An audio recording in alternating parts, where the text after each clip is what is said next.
जैसा डॉक्टर वैसा मशवरा। डॉक्टर कहता रोजा मत रखिए वरना मर जाइएगा। डॉक्टर एक नमाजी को बोला नमाज मत पढ़िए वरना आंख खराब हो जाएगी आपकी। सजदा में झुकाएंगे सर तो आंख खराब हो जाएगी। बदतमीज बेहुदा काफिर ये कहता है नमाज मत पढ़िए सेहत खतरे में पड़ जाएगी। हमने तो देखा है कि नमाजी का पुट्ठा मजबूत होता है, नमाजी का ब्रेन मजबूत होता है, नमाजी की आंख मजबूत होती है, नमाजी के दांत मजबूत होते हैं। मैंने 40 साल के जवान को देखा जिसके 10 दांत टूट गए हैं और मैंने अपने उस्ताद 80 साल की उम्र के उस्ताद को देखा जिनके दांत सलामत है, जिनकी आंख सलामत है। मैंने कहा दांत की सलामती का राज क्या है? कहा ये राज ही है मैं ईशा पढ़ता हूँ, ईशा के बाद वित्र पढ़ता हूँ। वित्र में बहुत दिनों से लगभग 40 साल से मैं वित्र की पहली रकत में सूरह नस्र पढ़ता हूँ, दूसरी रकत में तब्बत यदा पढ़ता हूँ, तीसरी रकत में कुल हुवल्लाहु अहद पढ़ता हूँ। उसकी बरकत है कि मेरे दांत मजबूत है, मेरी आंख सलामत है। तो जो सूरह वित्र में सूरह नस्र पढ़े, सूरह तब्बत यदा पढ़े, उसकी दांत सलामत रहे। ये खबीस बोलता है नमाज पढ़ेंगे सेहत खतरे में पड़ जाएगी। मेरा मुस्तफा कहता है नमाज पढ़ सेहत मिलेगी, दौलत मिलेगी। हुजूर ने कहा था मुरू या अबा हुरैरा अहलका बिस्सलात, ए अबू हुरैरा अपने घर वालों को नमाज का हुक्म दे, अल्लाह वहां से रोजी देगा जहां से बंदा सोच नहीं पाता।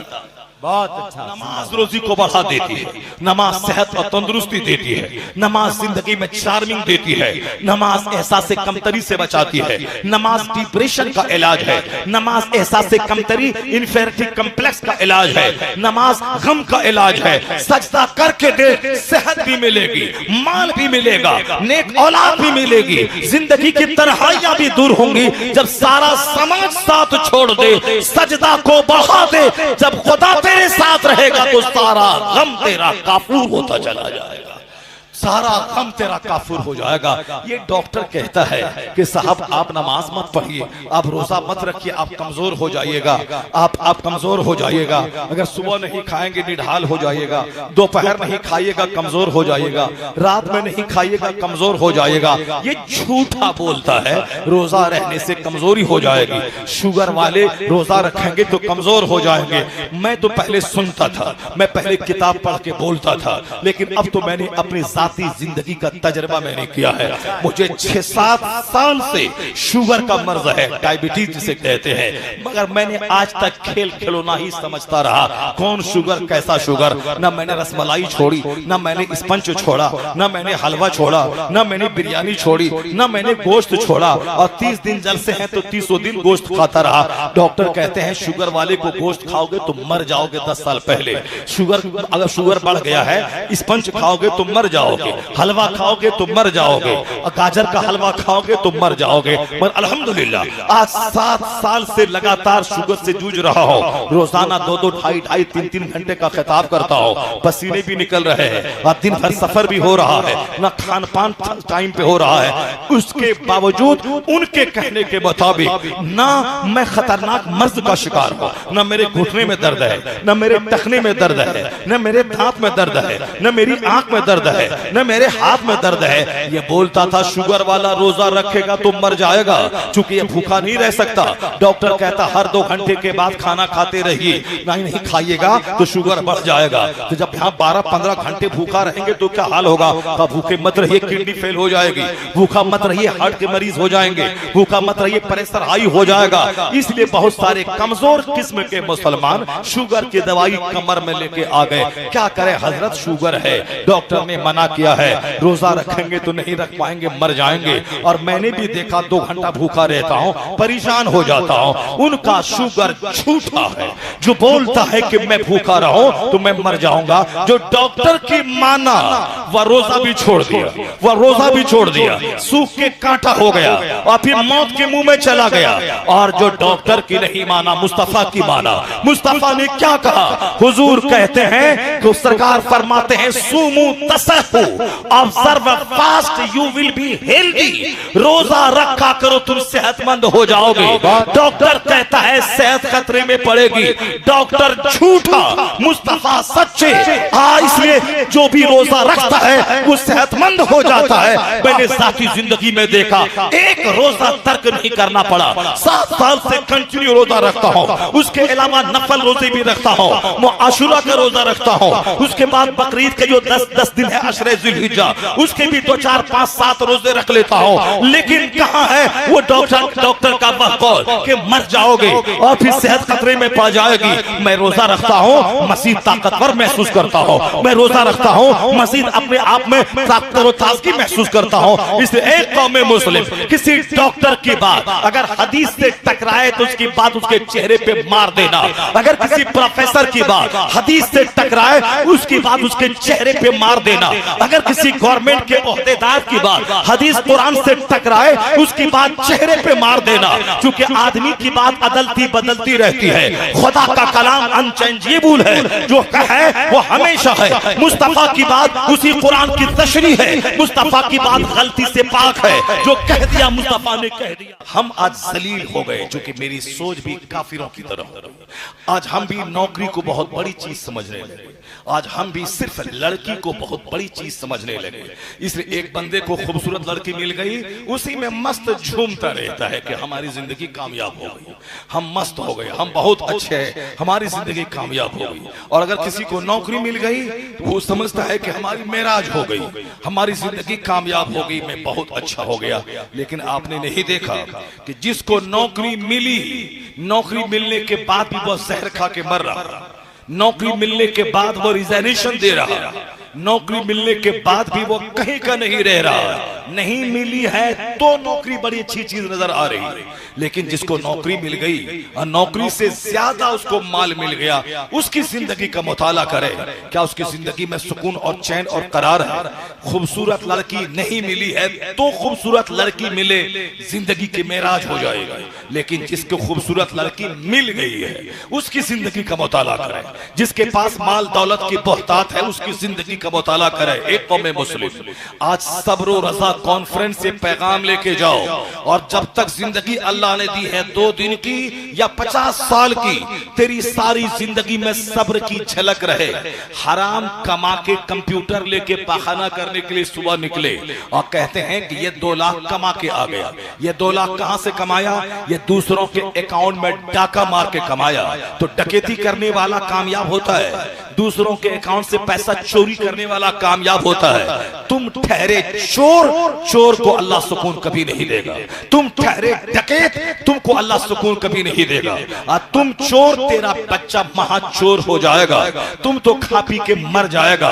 लेकिन वह हराम का माल जो बच्चे को खिलाया है वह बच्चे की सोच नापाक हो जाएगी, वह बच्चा समाज के लिए खतरा बन जाएगा। उस बच्चे का सारा काम, चूंकि हराम के लुकमे से जो बूटी तैयार होती है बदन की, हदीस में आया है कि वह गोश्त का लथड़ा जहन्नम के करीब है। तुम तो जहन्नम गया ही, लेकिन तुमने आने वाली नस्लों को भी जहन्नमी तुमने बना दिया।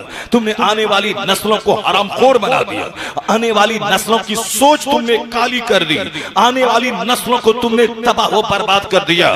कयामत के दिन यही बच्चे खड़े होंगे खुदा के सामने, कहेंगे ये मेरा जालिम बाप है जो मुझको हराम खिलाया है, ये जालिम बाप है, मैं क्या करूं, मैं तो बच्चा था, ये मुझको खिलाता था, ये जालिम है जो हराम कमाई करके मेरे पेट में आग भरता था। तो बच्चा तो बेचारा ना, बच्चा बेचारा गैर मुकल्लफ है, इसलिए बाप उस जुर्म में गिरफ्तार होगा कि तुमने बच्चों को हराम क्यों खिलाया, तुमने अपने घर वालों को हराम क्यों खिलाया, तुमने अपने घर वालों की हराम से परवरिश क्यों की। इसका सवाल होगा। हलाल का सूखी रोटी का टुकड़ा ये हराम के मुरक्कन बिरयानी से बेहतर है, ये हराम की लस्सी से बेहतर है। अब पानी सादा हलाल का वो हराम के कोल्ड ड्रिंक से बेहतर है। इस बात को दिमाग में बैठा ले। कहता है कि वो गया बाथरूम, वहां से 2 लाख कमा के आ गया। ये चोरों का चर्चा मत कर, डकैतों का चर्चा मत कर, उसको अच्छी निगाह से मत देख। जब जान ले कि इसका माल हराम का है, कभी उसकी दीवार के साए में मत बैठना, कभी उसके घर का पानी मत पीना, कभी उसके घर की रोटी मत खाना, क्योंकि हराम की रोटी तेरी सोच नापाक कर देगी, हराम की रोटी रोटी तेरा किरदार गलत कर देगी। इसलिए वो धनवान नहीं, वह चोर और डकैत है जो लैपटॉप लेके गया मैदान की तरफ और वहां से 1 लाख कमा के लाया और दूसरों के अकाउंट से पैसा अपने अकाउंट में चुरा लिया। तू कहता है धनवान है, चोर को धनवान कहता है और हरामखोर को तू कामयाब कहता है। कामयाब वो नहीं है जो गलत तरीके से करोड़ों कमा ले, गलत तरीके से अरबों कमा ले। कामयाब वो है जो हलाल का 1 रुपया कमाए और हराम को नजरअंदाज कर दे, चूंकि हरामखोर के पैसे में स्याही है और हलाल का 1 रुपया सीने को रोशन करता है, फिक्र को रोशन करता है, आने वाली नस्लों को रोशन करता है। आने वाला वक्त हरामखोरों से भर जाएगा अगर तू हराम से नहीं बचा, डकैतों से भर जाएगा अगर तू हराम से नहीं बचा, चोरों से समाज भर जाएगा अगर तू हराम से नहीं बचा। इसलिए फैसला कर ले, मुझे किराए के घर में रहना है पर हराम के करीब नहीं जाना है, मुझे भूखा रहना है, हराम के करीब नहीं जाना है। अगर तू आने वाली नस्ल का वफादार है, आने वाले बच्चों का वफादार है, आने वाली सोसाइटी का वफादार है, इसलिए एक कौम मुस्लिम काफिरों की दौलत को मत दे, उसके अंजाम को दे। ये दुनिया में परेशान रहता है, मरते ही फौरन आग में जलाया जाता है, राख बनाया जाता है और मरने के बाद आग ही आग है। वो आग का खूंटा है, आग की जंजीर है, आग की दीवार है, फीनारे जहन्नमा, हमेशा के लिए जहन्नम की आग में चला गया। उसकी दौलतों को मत दे, उसका अंजाम दे और मोमिन का अंजाम दे। हलाल खाने वाला भले ही दाने दाने को तरसे, भले ही कपड़े में पैबंद लगा के पहने, भले ही किराए के घर में रहे, इसका अंजाम नेक है। आज गरीब नवाज हमारी निगाहों का मरकज है, ख्वाजा गरीब नवाज हमारे रहनुमा है, गौसे आजम रहनुमा है, आला हजरत रहनुमा है, मुफ्ती आजम हिंद रहनुमा है, हमारे लिए महबूब इलाही रहनुमा है। इन बुजुर्गों के पास आला मकान नहीं था, इनके पास शानदार खाने नहीं थे, ये रात खाते थे, सुबह खाने के लिए तरसते थे, लेकिन इनका सीना रोशन था, बादशाह उनका पांव चूमता था। जब तक वह जमीन के ऊपर रहे अकीदतमंदों की भीड़ लगी रही और आज जमीन के अंदर है 1000 साल से गौसे आजम के मजार पे करोड़ों की भीड़ लग रही है, गरीब नवाज की कब्र पे अरबपति की भीड़ लग रही है। ये फकीर थे मगर वह पहले भी बादशाह थे, आज भी बादशाह है। पता ये चला कि जो सब्र करने वाला होता है, जो अल्लाह की नेमतों पे राजी रहने वाला होता है, वह जिंदा रहे जमीन पर तो भी अकीदतों का मरकज होता है। वह इंतकाल करके कब्र में चला जाए, उनकी कब्र की मिट्टी से खुशबू आती है,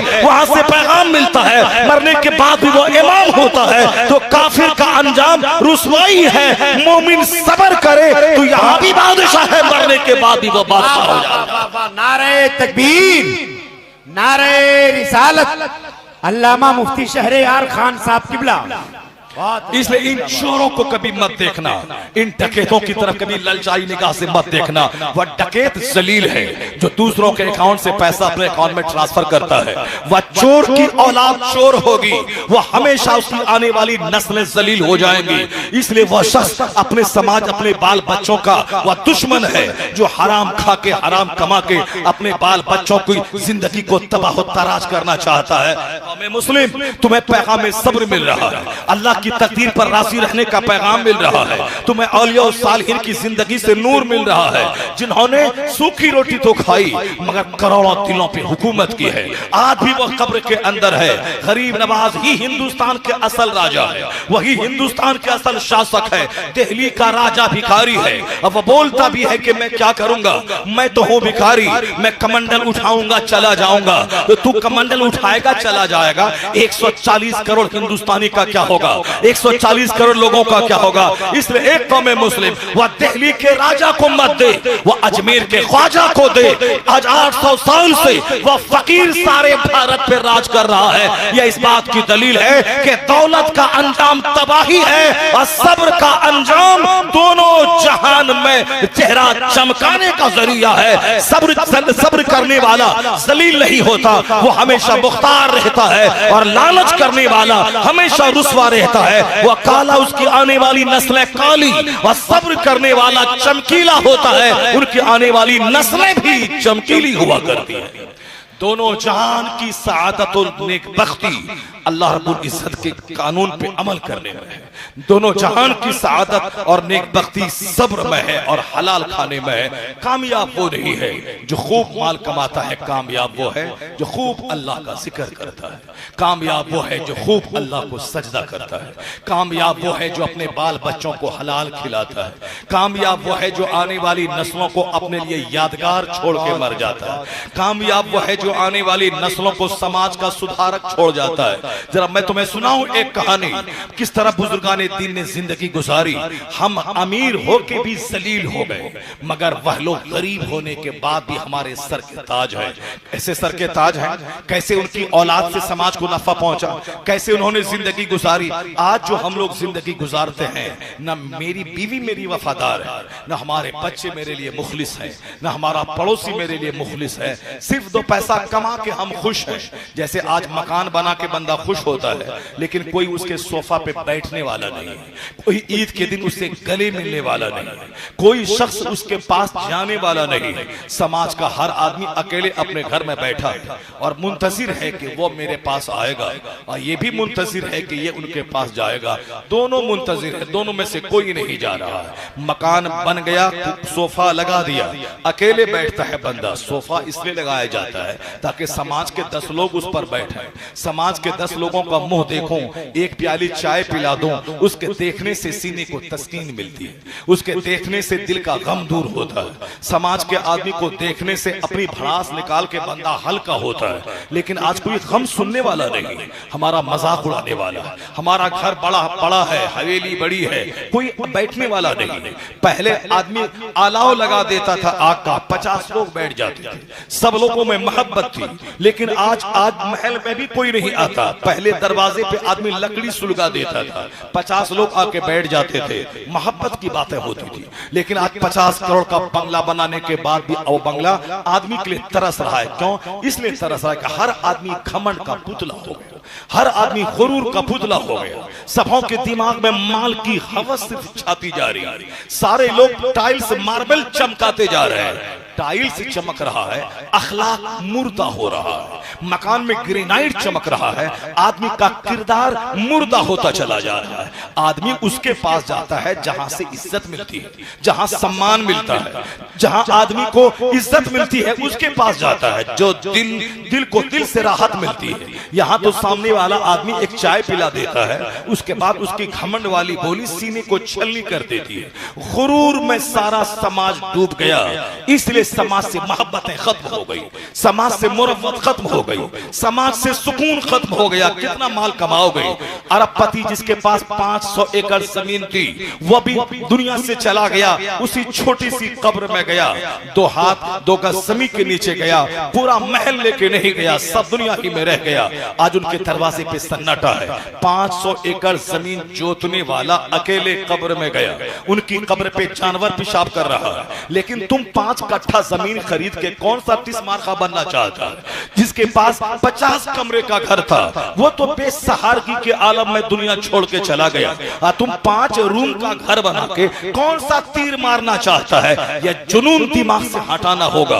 आज एक जुनून है मकान बनाने का, बंदा चाहता है कर्ज ले ले, बैंक से पैसा ले ले, दूसरे से हाथ का कर्जा ले ले, जैसे तैसे हो मकान बना ले, हम कामयाब हो जाएंगे। कामयाब नहीं होगा, बेचैनी और बढ़ जाएगा, आग और जिंदगी में लग जाएगा।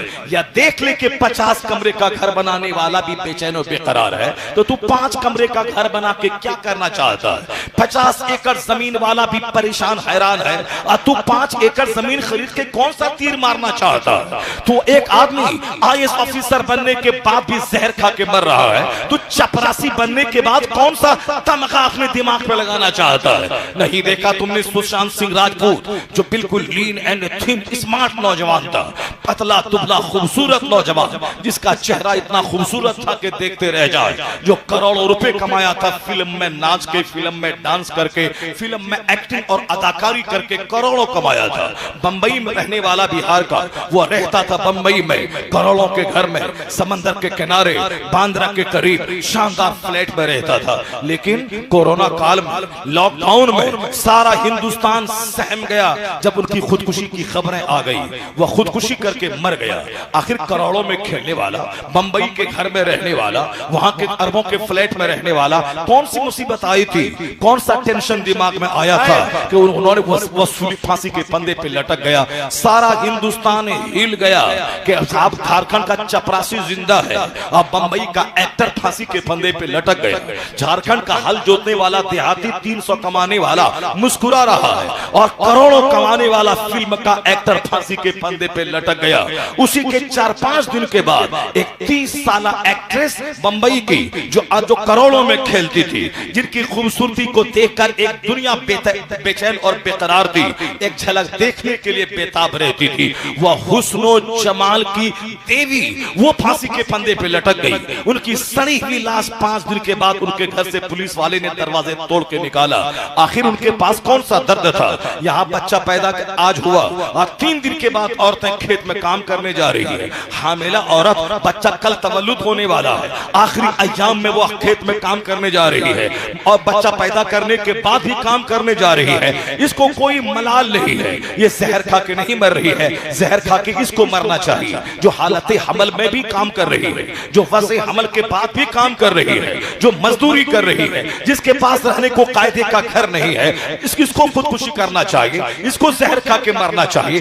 300 रुपए मेहनत करके कमाने वाली मुस्कुरा रही है, अपने घर में चैन से है, अपने बच्चे को दूध पिलाती है, फिर काम करने जाती है, बच्चे को खेत में सोला देती है, मजदूरी करती है। वह करोड़ों में खेलने वाली बंबई की वह नाचने वाली खातून, वो क्यों जहर खा के मर गई? उसकी लाश क्यों सड़ गई? वह किसी किराए के घर में नहीं, किसी झोपड़ी में नहीं, बल्कि करोड़ों के अपने फ्लैट में क्यों उसकी लाश सड़ गई? इसका मतलब यह निकला कि उलझनों की अलग अलग किस्में होती है, मुसीबतों की अलग अलग टाइप होती है। इसलिए अगर आप ये चाहते हैं कि दौलतों के हंगामे में पहुंचने के बाद मुझे सुकून और करार मिल जाए, तो कभी सुशांत सिंह राजपूत को पढ़ लेना, कभी वो बंबई की एक्ट्रेस को पढ़ लेना, कभी अरबों में खेलने वाली लता मंगेशकर जिसका खुतबा पार्लियामेंट में पढ़ा जाता था, जिनके गाने आज भी करोड़ों लोग सुनते हैं। यानी शोहरत की आसमान पे पहुंची थी लता मंगेशकर। 91 साल की उम्र में मरी अभी कुछ दिन पहले। जब उनसे पूछा गया था कि अमेरिका आपने देखा,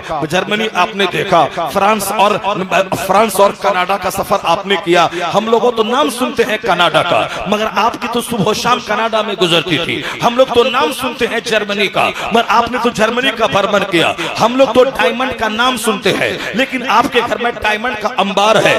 हम लोग तो अपने मार्केट, अपने रांची में मार्केटिंग नहीं कर पाते हैं, लेकिन तुमने तो अमेरिका की राजधानी, तुमने वाशिंगटन डीसी में आपने मार्केटिंग की। दुनिया भर की मार्केटिंग, दुनिया भर का भ्रमण, दुनिया भर के तमगे। हमें तो कोई अवार्ड गवर्नमेंट ने नहीं दिया, मगर उसके पास 1 दर्जन से ज्यादा अवार्ड था। पद्म भूषण का अवार्ड उसके पास था, फाल्के साहब का अवार्ड उसके पास था। बेशुमार अवार्ड पाने वाली, शोहरतों के आसमान को छूने वाली, दुनिया भर का भ्रमण करने वाली, बंबई के पौष इलाके में समंदर के किनारे अरबों के घर में रहने वाली, हिंदुस्तान की पार्लियामेंट में देशभक्ति के गीत गाने वाली, प्रधानमंत्री जिसके सामने हाथ जोड़ के खड़ा हो। इस इज्जत और अजमत की मलका से पूछा गया, एंकर ने पूछा, how do you feel in this prosperity, इस इकबाल मंदी में, इस शोहरत, इस पॉपुलैरिटी में अपने आप को कैसा महसूस कर रही है? उनका जवाब सुनिए। 2 टका हराम से कमाने वाला, मकान में प्लास्टर करने वाला, उसमें पुट्टी करने वाला, उसमें थोड़ा सा महंगा रॉयल पेंट करने वाला, ये मस्त हाथी की तरह झूम रहा है कि मैं कामयाब हो गया, मैंने कामयाबी हासिल की। बेहतर है हलाल की मिट्टी की दीवार, बेहतर है हलाल की टट्टी वाली दीवार, बेहतर है वो घर बादशाहत के महल से बेहतर है जिस घर में फजर के लिए औरत भी उड़ जाए, जिसमें फजर के लिए मर्द भी उड़ जाए, जिसमें बच्चे भी सजदा करे, औरत भी सजदा करे। नहीं देखा तुमने दुनिया का सबसे कीमती घर मुस्तफा का था? वो घर कैसा था? सरकार सर उठाते तो सर छत में लग जाता था, हुजूर पांव फैलाते तो सर इस दीवार में, पांव उस दीवार में लग जाता था। यानी छोटा सा घर, कौन उसमें रह रहा है? महबूबे सी वकार रह रहा है, कौनैन के मालिक मुख्तार सरदार रह रहा है, अरबों अजम का ताजदार रह रहा है, शफीए रोज़े शुमार रह रहा है, पूरी दुनिया का बादशाह, जिसे मैं कह सकता हूँ आला हजरत की जबान में, मैं तो मालिक ही कहूंगा कि हो मालिक के हबीब, नहीं महबूब व मुहिब में कोई मेरा तेरा। अल्लाह का महबूब है, आप कायनात के मालिक को मुख्तार है, कायनात के मालिक को मुख्तार की बीवियां उस मिट्टी के घर में रह रही है, जिसके पास मुस्तफा जब जाते कहते घर में खाने को कुछ है, जवाब मिलता कि आज घर में कुछ नहीं है, तो हुजूर नहीं कहते कि हाय मुसीबत घर में खाने को नहीं है, सरकार कहते थे ये शायर सालिहीन यानी नेक लोगों की पहचान है कि जब वह घर में जाए खाने के लिए कुछ नहीं मिले, ये नेकों की का शार है, नेकों की अलामत है। हराम खोरों के घर में 100 बोरा चावल का है, वो हराम का चावल जब तक रहेगा एक एक दाना उस कमाने वाले पे लानत बरसाता रहेगा, और अगर हलाल खोर के घर में अगर सूखी रोटी का टुकड़ा हो, वही आने वाली नस्लों की पाकीज़गी का जरिया है, दिल दिमाग की तत्हीर का जरिया है। वो रोटी का टुकड़ा जो दिल को उजाला कर दे वो हराम के 100 बोरा चावल से बेहतर है, मगर मुसलमान नहीं समझता, इसीलिए हराम के मकान की तरफ माइल है, हराम की गाड़ी की तरफ माइल है, हराम के चावल की तरफ माइल है। तो जिस तरह काफिर जलील हो रहा है, उसी तरह ये भी जलील हो रहा है और चिल्लाता है कि अल्लाह कहां है, रसूलुल्लाह कहां है। ये काफिर हम पे गालिब आ गए, फिलिस्तीन में काफिर गालिब आ रहे हैं, हिंदुस्तान में हमको सताया जा रहा है, बोस्निया में सताया जा रहा है। तेरा रहना सहना काफिरों की तरह हो गया, तेरा पहनना ओढ़ना काफिरों की तरह हो गया, तेरी शादी ब्याह की तकरीब काफिरों की तरह हो गई, तेरा अकीका खतना वलीमा की तकरीब काफिरों की तरह हो गई। तू मोहम्मदी कब है, तू मुस्तफवी कब बना, तू मुस्तफा का गुलाम कब बना। जब किरदार काफिरों जैसा होगा तो रहमत मोमिन की तरह नाजिल नहीं होगी, रहमत मोमिन की तरह नाजिल नहीं होगी। आज भी आवाज दे रहा है कुरान, तू पक्का मोहम्मदी बन जा, मुस्तफवी बन जा, मुस्तफा का गुलाम बन जा। हाथ भी नहीं उठाएगा तुम, दिल में ख्याल आएगा, अल्लाह ताला तेरी दुआ कबूल फरमा लेगा, अल्लाह ताला तेरी दुआ कबूल कर लेगा। डॉक्टर इकबाल ने इसी को कहा था, खुद ही को कर बुलंद इतना कि हर तकदीर से पहले खुदा बंदे से खुद पूछे बता तेरी रजा क्या। वाह वाह वाह वाह, नारे तकबीर, बाबा से बुलंद नारे रिसालत, मसल के आला हजरत। बोलता है अल्लाह कहाँ है, कहता है कि अल्लाह कहाँ है। अल्लाह तेरी शहीरत से भी ज्यादा करीब है, अल्लाह ताला तेरी दुआ कबूल करने के लिए तैयार है। मेरे बंदे तू मांग मैं दूंगा, ओ जी वो दावत दाए इज़ादार। अल्लाह कहता मैं दुआ कबूल करने वाली की दुआ कबूल करता हूँ, मगर कोई दिल से दुआ तो करे। अल्लाह कहता है मैं तेरी शहीरत से ज्यादा करीब हूँ, मगर तू मुझको पुकार तो सही, मुझसे मांग तो सही। काम सारा काफिरों जैसा, बेटी की शादी में मेहंदी की रस्म काफिरों जैसी, बारात 100 स्कॉर्पियो पे जाने की रस्म काफिरों जैसी, मुतालबे जहेज की गलीज रस्म काफिरों जैसी, एक लड़की वाले की जमीन बेचवा के उसको कंगाल बना के गाड़ी पे चढ़ने वाली रस्म काफिरों जैसी, एक लड़की वाले को भीख मंगवा के हाथ में राडो घड़ी पहनने की रस्म काफिरों जैसी, बेटी वाले को ज़कात व खैरात भीख मंगवा के 100 बाराती के खिलाने का मुतालबा करने की रस्म काफिरों जैसी। काम है काफिरों जैसा। और यह है कि औलाद कुतुब क्यों नहीं पैदा हो रही है, औलाद अब्दाल क्यों नहीं पैदा हो रही है, शादी के बाद लड़ाई झगड़े क्यों हो रहे हैं, तलाक क्यों हो रही है, रिश्ता कमजोर क्यों हो रहा है। रिश्ता कमजोर इसलिए होगा कि तेरी शादी कमजोर है, शादी की रस्म कमजोर है, तेरा सारा काम काफिरों जैसा है। अगर तेरा रिश्ता बिगड़ गया, तेरा रिश्ता टूट गया, तेरी शादी खत्म हो गई, तू जान ले कि तू खुदा के अताब का शिकार है। जो मुस्तफा के तरीके पे अमल करता है, जो मस्जिद में शादी कर ले, 5 आदमी के बीच शादी कर ले, बगैर मुतालबे जहेज की शादी कर ले, सिंपल शादी कर ले, शादी को सिंपल बना दे।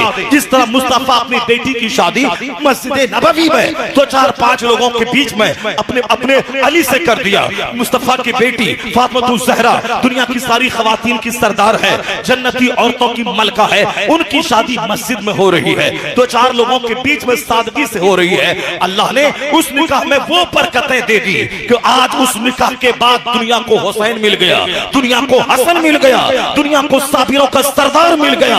हुसैन ने इस्लामी तारीख खून से रकम कर दी। आज हुसैन का नाम लेने के बाद ईमान जगमगाता है, हौसला मिलता है, बहादुरी मिलती है, आदमी को वकार मिलता है। तो हुसैन जैसा इमाम मिला जब अली जैसा बाप था, फातिमा जैसी माँ थी और सादगी से शादी की तो हुसैन जैसा इमाम दुनिया को मिला, हसन जैसा साबिर दुनिया को मिला। आज मेरी शादी सुन्नतों से हटकर काफिराना रस्म और रिवाज के करीब हो रही है, इसलिए मेरा बेटा चोर पैदा हो रहा है, मेरा बेटा डकैत पैदा हो रहा है, मेरा बेटा समाज का नाशक पैदा हो रहा है, मेरी शादी तलाक पे जाके टूट रही है। आवाज आती है मुस्तफा बरसा खेशरा के दीन हमाउस घर बंगूना रसीदी तमाम बुल हबीस अपने आप को नबी के कदमों में डाल दे। सारा दीन वही है, मुस्तफा से नूर हासिल कर, माँ की गोद से लेकर कब्र की गोद तक अपने सारा काम हुजूर के मार्गदर्शन की रोशनी में अंजाम दे। अल्लाह इज्जत देगा, अल्लाह सेहत देगा, अल्लाह तंदुरुस्ती देगा, अल्लाह निकाह में बरकत देगा, अल्लाह तेरी औलाद को कुतुब बना देगा, अब्दाल बना देगा। तू बन जा जुलेखा जैसी नेक खातून और तू बन जा सैयद गयासुद्दीन जैसा मर्द, तो अल्लाह तेरा बच्चा महबूब इलाही निजामुद्दीन देहलवी की सूरत में अता कर देगा। जिंदाबाद जिंदाबाद, सुभान अल्लाह, वाह। सारा काम मुजरिमों जैसा। उम्मीद है कि अल्लाह हम पर रहमतों की बारिश कर दे, ऐसा नहीं होता है। इन सारे मालदारों की कहानी को पढ़ने और बताने का मकसद एक ही है। लता मंगेशकर से जब पूछा गया कैसा महसूस कर रही हैं, उनका जवाब था कि अब मैं मरना चाहती हूँ। I like to leave this world, मैं इस दुनिया को छोड़ना पसंद करती हूँ। लीव में एक लीव मैंने रहना होता है और एक लीव मैंने छोड़ना होता है। लता मंगेशकर कहती हैं मेरी जिंदगी में सुकून नहीं मिला, जो मैं चाहती थी मुझको नहीं मिला। एक लैपटॉप ले जाके दूसरे के अकाउंट से 4 लाख चोरी करने वाला चोर और डकैत हरामखोर, तू क्या चाहता है जिंदगी में? तू क्या चाहता है अपने घर में सुकून मिलेगा?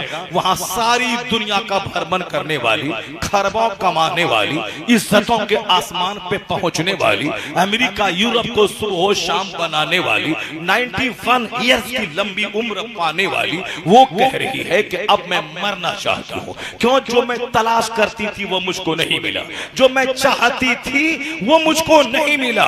क्या चाहती थी वो कहती है जिस दिन पार्टी फंक्शन मेरे घर में होता है, मेरे अहबाब रिश्तेदार आते हैं, उस दिन तो थोड़ा सा अच्छा लगता है, लेकिन जब सारे रिश्तेदार चले जाते हैं तन्हाइयां काटने दौड़ती हैं, अपने मकान की दीवारें काटने दौड़ती हैं। कितनी मैं अपने गाने सुनो, कितनी फिल्में देखूं, कितने म्यूजिक सुनो, मैं तंग आ गई हूं जिंदगी से। नहीं है सुकून, नहीं है करार। वो क्या चाहती थी? सुकून चाहती थी। वो क्या चाहती थी? करार चाहती थी। अरबों के घर में करार नहीं मिला तो तुझको हराम के एक कमरे में क्या करार मिलेगा? तुझको 2-4 लाख रुपए लूटने में क्या करार मिलेगा? बंबई में नमाज रोजा छोड़कर वहां से पैसा कमा के देहात में 2 कमरे का घर बनाने के बाद क्या सुकून मिलेगा? किसने तुझको जुनून मजनू बनाया? मकान बनाने का जुनून किसने दिया? 2 कट्ठा जमीन खरीदने का जुनून किसने दिया?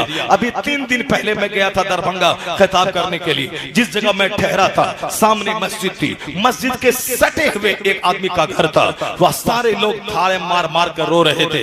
मैंने कहा रहमत भाई क्या हुआ है? कहा इस घर का इकलौता कमाने वाला 5 दिन पहले जयपुर गया था, वहां फैक्ट्री में काम कर रहा था, अचानक अटैक आया, फैक्ट्री के ओनर हॉस्पिटल ले गया, रास्ते ही में मर गया। उसकी डेड बॉडी वहां से लाने की कोशिश की जा रही है। जवान 2 बेटियां हैं, उसकी बीवी है, छोटा सा घर, मैं घर को बार बार देखता था, टट्टी वाला घर था, छोटा सा घर, कोई बड़ा घर नहीं था, लेकिन वो जवान मर गया। जवान बेटी को छोड़ के चला गया। और रहमत भाई ने मुझसे कहा कि हजरत ये मेरा चचेरा भाई था, मैं पिछले साल, इस साल भी नहीं लगा है, मैं उससे कहता था कि तू गलीज गलीज गाली अपनी बीवी अपने बच्चों को क्यों देता है? शराब पी के आता था और गलीज गाली देता था बीवी को और बच्चों को मारता, गाली देता था। मस्जिद की दीवार ही उसके सटे उसका आंगन है। मैं उससे कहता था मस्जिद में नमाज हो रही है, मस्जिद में नमाजी है, तू ऐसा क्यों करता है? रहमत भाई ने मुझसे कहा, जिसके घर में मैं ठहरा था, जो उसका चचेरा भाई था, बोला ये बंदा मुझको क्या जवाब दिया था? ये बोला कि जाओ अपना काम करो, मैं तुझसे ज्यादा पढ़ा लिखा आदमी हूँ, मैं तुझसे ज्यादा पढ़ा लिखा आदमी हूँ। यही हाल समाज के सारे गुंडों, सारे लुच्चों, सारे शराबियों, सारे खसीसों, सारे रसीलों, सारे जलीलों का है। ये गुंडे को मैं कहता हूं कि नमाज पढ़ तो बोलता मौलाना अपना काम करो, मैं तुझसे ज्यादा मैं जानता हूं। ये जलील शराबी खसीस और कमीना, इससे कहता हूं शराब पीना हराम है, तेरे बाल बच्चे, तेरी नस्ल नापाक हो जाएगी। ये बोलता है मैं तुझसे ज्यादा पढ़ा लिखा आदमी हूँ। रहमत भाई रोंगटा खड़ा हो गया उस वक्त जब वह बोला कि मैंने इससे कहा था कि तू शराब पी के आता है, बाल बच्चों को गाली देता है, बाजू में मस्जिद है, नमाजी नमाज पढ़ते हैं, तुझको अच्छा लगता है तो ऐसा तू क्यों करता है? क्या बोला? मैं तुझसे ज्यादा पढ़ा लिखा हूँ, मैं तुझसे ज्यादा समझदार हूँ, मैं जानता हूँ। कहा रहमत भाई ने जरा अब पूछिए, साल भी नहीं लगा है ये चल दिया। वहां क्या लेके गया? शराब लेके गया, गाली लेके गया, तर्के नमाज लेके गया, करोड़ों गुनाह लेके गया और बाल बच्चे अब बेसहारा हो गए, अब बीवी बेवा हो गई, बच्चे इसके यतीम हो गए। इसे मिला क्या? यही हाल सारे समाज के गाफिलों का है। जो कहता है मैं नहीं मरूंगा ये मरा है, जो कहता है मेरी उम्र लंबी है, बुढ़ापे में सजदा कर लूंगा, बुढ़ापे में नेक बन जाऊंगा, बुढ़ापे में और क्या रहेगा, मस्जिद रहेगी, मेरा घर रहेगा। मौत तुम्हें बुढ़ापे तक मोहलत नहीं देगी, अल्लाह ताला तुझे नहीं छोड़ेगा। सबकी जिंदगी का एक फिक्सेड टाइम है। कोई 25 साल में मरेगा, कोई 50 साल में मरेगा, कोई 70 साल में मरेगा, कोई सफर में मरेगा, कोई फैक्ट्री में मरेगा, कोई एक्सीडेंट करके मरेगा। तू अपने बाप को भेजा था हज के लिए, वहां से वहां उसकी डेड बॉडी की खबर आ रही है, रास्ता चलते गिर रहा है, उसे लू लग रही है, मगर यह मौत तो अच्छी है कि वह खुदा की राह में मर गया, वो हज बैतुल्लाह के सफर में मर गया। अब कयामत तक उसे हज करने का सवाब मिलता रहेगा। तो शराबी बन के मरना और है, हाजी बन के मरना और है, शराबी बन के मरना और है, हालत सजदा में मरना और है। मरेगा तो सारे आदमी, मैं भी मरूंगा, मेरे मौलाना भी मरे, शराबी भी मरा, बेनमाजी भी मरा, घटिया किस्म का काम करने वाला भी मरा, सिनेमा देखने वाला भी मरा, नाचने वाला भी मरा, सब मरेगा। पर दोनों के मरने में फर्क है। नाचने वाला नाचता हुआ मर गया, शराब पीने वाला शराब पीता हुआ मर गया, अल्लाह का जिक्र करने वाला जिक्र करता हुआ मर गया, हालत सजदा में मर गया, हालत रुकू में मर गया, सीरत की महफिल में मर गया, मस्जिद में मर गया। तो तवाइफ के कोठे पे मरना और है, मस्जिद की छत के नीचे मरना और है, सिनेमा हॉल में मरना और है, जलसा गाह में मरना और है, फिल्म में डायलॉग बोलते मरना और है, अल्लाह का जिक्र करते हुए मरना और।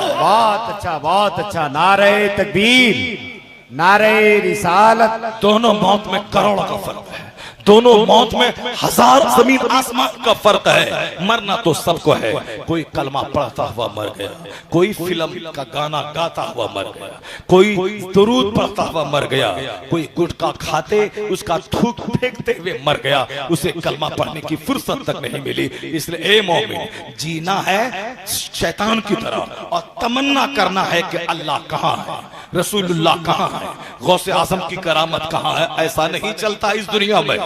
जीना है जियो मोमिन की तरह, अल्लाह ताला मामला करेगा मोमिन की तरह, अल्लाह आसमान से रहमतें नाजिल करेगा। ये जीना सारा काफिरों की तरह और तमन्ना करना है कि अल्लाह रहमतें नाजिल करे। नहीं, बुजुर्गों ने कहा है मत बोल के अल्लाह कहाँ है, आंख बंद करके जमीर में झांक के देख के तू कहाँ है। अल्लाह तेरी शहीरत से ज्यादा करीब है, मगर तू कहाँ है। ये मत बोल मुस्तफा कहाँ है, या बोल के तू कहाँ है। फिल्मी तहजीब से करीब है या मोहम्मदी कल्चर से करीब है। तू मत बोल मुस्तफा, तू मुस्तफा कहाँ है, या बोल के तू कहाँ है। तेरा अकीका कहाँ है, तेरा खतना कहाँ है, तेरे मकान की तामीर कहाँ है, तेरी शादी कहाँ है, तेरा वलीमा कहाँ है, तेरी तकरीबात कहाँ है, तेरे फेस्टिवल्स कहाँ है, तेरे जीने का अंदाज कहाँ है। तू मोहम्मदी बन जा, अल्लाह ताला तुझ पे रहमतों की बारिश बरसाएगा। तू अकेला मैदान में जाएगा, अल्लाह फतह मुबीन से माला माल कर देगा। तू हाथ उठाएगा, रहमतों की बारिश बरसेगी। तू मर जाएगा, अल्लाह जन्नत में तुझे मेहमान बना देगा। तू पक्का मोहम्मदी बन जा, तू अपने कैरेक्टर सुधार ले, अपने आप को सुधार ले, जंग मैदान जंग में फतह नाजिल होगी। अब जरा गौर से सुनिए कि इन लोगों की जिंदगी में सुकून नहीं है तो सुकून है कहाँ। इसका जवाब कुरान देखो, इसका जवाब कुरान पाक देता है। सुकून न सोफा में है, सुकून न गद्दा में है, सुकून न अरबों की कमाई में है। एक कुरान तू बता दे सुकून है कहाँ। अमेरिका का एक इंजीनियर 4 बच्चों समेत मकान से नीचे कूदा कुएं में और मर गया। गया, जो हिंदुस्तान के वैल्यू के हिसाब से 15-20 लाख रुपए माहाना कमाता था। आखिर उसकी जिंदगी में कौन सी उलझने आई कि छत से नीचे कुआं में कूदकर जान दे दिया। अकेले नहीं, अपने बच्चों और अपनी बीवी के साथ जान दे दिया। ये तो अमेरिका की बात थी। बिहार की राजधानी पटना में आज से 3-4 साल पहले वहां एक अरबपति खरबों में खेलने वाला जौहरी, जिसके पास 8-10 दुकान गोल्ड की थी, जवाहरात की थी, वो बाहर फॉरेन से अपनी बीवी अपने बच्चों के साथ घूम के आया था। 5 दिन के बाद जब उसके घर का दरवाजा नहीं खुला तो उसके बॉडीगार्ड्स नहीं, बल्कि उसके घर का जो रक्षक रखवाला था, उसने उनके भाई को फोन किया कि दरवाजा सेठ का नहीं खुल रहा है। उनका भाई आया, खूब दरवाजे को धक्का मारा, दरवाजा नहीं खुला। पुलिस वाले को बुलाया, उसके सामने दरवाजे को तोड़ा गया तो देखा कि सामने 4 लाश पड़ी हुई है। अरबों में खेलने वाला पटना का रिक्शा चालक तो मस्त है, पटना का टेम्पू चालक तो मस्त है, पटना में झुग्गी झोपड़ी सड़क के किनारे रहने वाला वो तो अपने 4 बच्चों और बीवी में मस्त है। ये खरबों में खेलने वाला, अमेरिका के वाशिंगटन डीसी से घूम कर वापस आने वाला, उनके घर में 4 लाशें बिखरी हुई हैं, सारा रूम खून से भरा हुआ है। क्या था? वो जौहरी अरबपति, पिस्तौल से उन्होंने सबसे पहले बीवी को मारा, उसके बाद अपने खूबसूरत बेटे को गोली मार दी, अपनी बेटी को गोली मारी, आखिर में खुद उसी पिस्तौल से अपने आप को मार डाला। पूरे खानदान की कहानी खत्म होगी। सारा बिहार हिल के रह गया, सारा हिंदुस्तान सहम गया। गरीब खुदकुशी करता है तो चलो, गरीबी से तंग आके ऐसा किया, लेकिन खरबों में खेलने वाला जौहरी जो बंबई नहीं घूमता है, जो America, Germany, France, Malaysia, Indonesia, पैसे वाले बाहर के टूर का प्लान बनाते हैं, और गरीब लोग तो अजमेर और बरेली का और दिल्ली और का प्लान बनाते हैं। मालदार लोग America, Sweden, Australia, Canada, Malaya, south Africa के जंगल को देखने का प्लान बनाते हैं। पैसा का खेल है, तमाशा है। ये जो सारे लोग घूमते नजर आ रहे हैं, सब पैसे की वजह से, और सुकून पाने के लिए औरतें भी टॉर्चर करती हैं कि इस बार का टूर मलेशिया का होना चाहिए, और गरीब औरतें कहती हैं कि इस बार हमें देहरादून देखने के लिए जाना चाहिए। एक घूमने का कल्चर चला, सारे लोग घूमना चाहते हैं। उन्हीं काफिरों का देखा देखी मुसलमानों के यहाँ भी घूमने का कल्चर आ गया। एक मौलाना साहब बोला, हम डॉक्टर साहब बोला है कि तेरी बीवी, आपकी बीवी परेशान हो जाएगी, तरह तरह के डिप्रेशन की मरीजा हो जाएगी, इसलिए इसको घुमाया कीजिए। तो जैसा डॉक्टर वैसा मशवरा। डॉक्टर कहता रोजा मत रखिए वरना मर जाइएगा। डॉक्टर एक नमाजी को बोला, नमाज मत पढ़िए वरना आंख खराब हो जाएगी आपकी, सजदा में झुकाएंगे सर तो आंख खराब हो जाएगी। बदतमीज, बेहुदा काफिर ये कहता है नमाज मत पढ़िए, सेहत खतरे में पड़ जाएगी। हमने तो देखा है कि नमाजी का पुट्ठा मजबूत होता है, नमाजी का ब्रेन मजबूत होता है, नमाजी की आंख मजबूत होती है, नमाजी के दांत मजबूत होते हैं। मैंने 40 साल के जवान को देखा जिसके 10 दांत टूट गए हैं, और मैंने अपने उस्ताद 80 साल की उम्र के उस्ताद को देखा जिनके दांत सलामत है, जिनकी आंख सलामत है। मैंने कहा दांत की सलामती का राज क्या है? कहा ये राज ही है, मैं ईशा पढ़ता हूँ, ईशा के बाद वित्र पढ़ता हूँ, वित्र में बहुत दिनों से, लगभग 40 साल से मैं वित्र की पहली रकात में सूरह नस्र पढ़ता हूँ, दूसरी रकात में तब्बत यदा पढ़ता हूँ, तीसरी रकात में कुल हुवल्लाहु अहद पढ़ता हूँ। उसकी बरकत है कि मेरे दांत मजबूत है, मेरी आंख सलामत है। तो जो सूरह वित्र में सूरह नस्र पढ़े, सूरह तब्बत यदा पढ़े, उसकी दांत सलामत रहे। ये खबीस बोलता है नमाज पढ़ेंगे सेहत खतरे में पड़ जाएगी। मेरा मुस्तफा कहता है नमाज पढ़, सेहत मिलेगी, दौलत मिलेगी। हुजूर ने कहा था मुरू या अबा हुरैरा अहलका बिस्सलात, ए अबू हुरैरा अपने घर वालों को नमाज का हुक्म दे, अल्लाह वहां से रोजी देगा जहां से बंदा सोच नहीं पाता। बहुत अच्छा। नमाज रोजी को बढ़ा देती है, नमाज सेहत और तंदुरुस्ती देती है, नमाज जिंदगी में चार्मिंग देती है, नमाज एहसास से कमतरी से बचाती है, नमाज डिप्रेशन का इलाज है, नमाज एहसास से कमतरी इन्फेरिटी कम्प्लेक्स का इलाज है, नमाज गम का इलाज है। सजदा करके दे, सेहत भी मिलेगी, माल भी मिलेगा, नेक औलाद भी मिलेगी, जिंदगी की तन्हाइयां भी दूर होंगी। जब सारा समाज साथ छोड़ दे, सजदा को बढ़ा दे, जब खुदा तेरे साथ रहेगा तो सारा गम तेरा काफूर होता चला जाएगा। सारा गम तेरा काफूर हो जाएगा। ये डॉक्टर कहता है कि साहब आप नमाज मत पढ़िए, आप रोजा मत रखिए, आप कमजोर हो जाइएगा, आप कमजोर हो जाइएगा। अगर सुबह नहीं खाएंगे निढाल हो जाइएगा, दोपहर नहीं खाइएगा कमजोर हो जाइएगा, रात में नहीं खाइएगा कमजोर हो जाएगा। ये झूठा बोलता है, रोजा रहने से कमजोरी हो जाएगी, शुगर वाले रोजा रखेंगे तो कमजोर हो जाएंगे। मैं तो पहले सुनता था, मैं पहले किताब पढ़ के बोलता था, लेकिन अब तो मैंने अपनी जाती जिंदगी का तजर्बा मैंने किया है। मुझे 6-7 साल से शुगर का मर्ज है, डायबिटीज जिसे कहते हैं, मगर मैंने आज तक खेल खिलौना ही समझता रहा। कौन शुगर, कैसा शुगर। ना मैंने रसमलाई छोड़ी, ना मैंने स्पंज छोड़ा, ना मैंने हलवा छोड़ा, ना मैंने बिरयानी छोड़ी, ना मैंने गोश्त छोड़ा। और 30 दिन जलसे हैं तो 30 दिन गोश्त खाता रहा। डॉक्टर कहते हैं शुगर वाले को गोश्त खाओगे तो मर जाओगे 10 साल पहले। अगर शुगर बढ़ गया है, स्पंज खाओगे तो मर जाओगे, हलवा खाओगे तो मर जाओगे, गाजर का हलवा खाओगे तो मर जाओगे। पर अल्हम्दुलिल्लाह आज 7 साल से लगातार शुगर से जूझ रहा हो। रोजाना 2-2, 2.5, 3-3 घंटे का खिताब करता हो, पसीने भी निकल रहे हैं और दिन भर सफर भी हो रहा है, ना खान पान टाइम पे हो रहा है। उसके बावजूद उनके कहने के मुताबिक ना मैं खतरनाक मर्ज का शिकार हूं, ना मेरे घुटने में दर्द है, ना मेरे टखने में दर्द है, ना मेरे दांत में दर्द है, ना मेरी आंख में दर्द है, ना मेरे हाथ में दर्द है। ये बोलता था शुगर वाला रोजा रखेगा तो मर जाएगा, क्योंकि ये भूखा नहीं रह सकता। डॉक्टर कहता हर 2 घंटे के बाद खाना खाते रहिए, नहीं खाइएगा तो शुगर बढ़ जाएगा। तो जब यहाँ 12-15 घंटे भूखा रहेंगे तो क्या हाल होगा। भूखे मत रहिए, किडनी फेल हो जाएगी, भूखा मत रहिए, हार्ट के मरीज हो जाएंगे, भूखा मत रहिए, प्रेशर हाई हो जाएगा। इसलिए बहुत सारे कमजोर किस्म के मुसलमान शुगर की दवाई कमर में लेके आ गए। क्या करे हजरत, शुगर है, डॉक्टर ने मना किया है, रोजा रखेंगे तो नहीं रख पाएंगे, मर जाएंगे। और मैंने भी देखा 2 घंटा भूखा रहता हूँ, परेशान हो जाता हूँ। उनका शुगर झूठा है, जो बोलता है कि मैं भूखा रहूं तो मैं मर जाऊंगा। जो डॉक्टर की माना वह रोजा भी छोड़ दिया, वह रोजा भी छोड़ दिया, सूख के कांटा हो गया और फिर मौत के मुंह में चला गया। और जो डॉक्टर की नहीं माना, मुस्तफा की माना। मुस्तफा ने क्या कहा, हुजूर कहते हैं कि सरकार फरमाते हैं सुमू तसहू observe fast you will be healthy. रोजा रखा करो तुम सेहतमंद हो जाओगे। डॉक्टर कहता है सेहत खतरे में पड़ेगी, डॉक्टर झूठा, मुस्तफा सच्चे।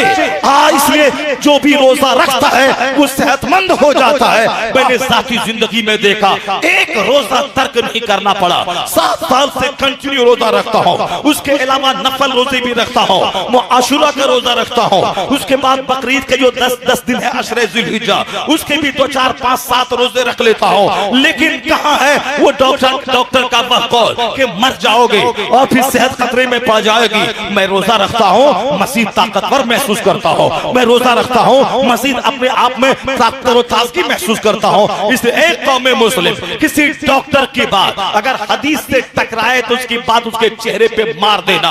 अगर किसी प्रोफेसर की बात हदीस से टकराए उसकी बात उसके चेहरे पे मार देना। अगर किसी गवर्नमेंट के ओहदेदार की बात हदीस कुरान से टकराए उसकी बात चेहरे पे मार देना। क्योंकि आदमी की बात अदलती बदलती रहती है, खुदा का कलाम अनचेंजेबल है, जो है वो हमेशा है। मुस्तफा की बात उसी कुरान की तशरीह है, मुस्तफा की बात गलती से पाक है, जो कह दिया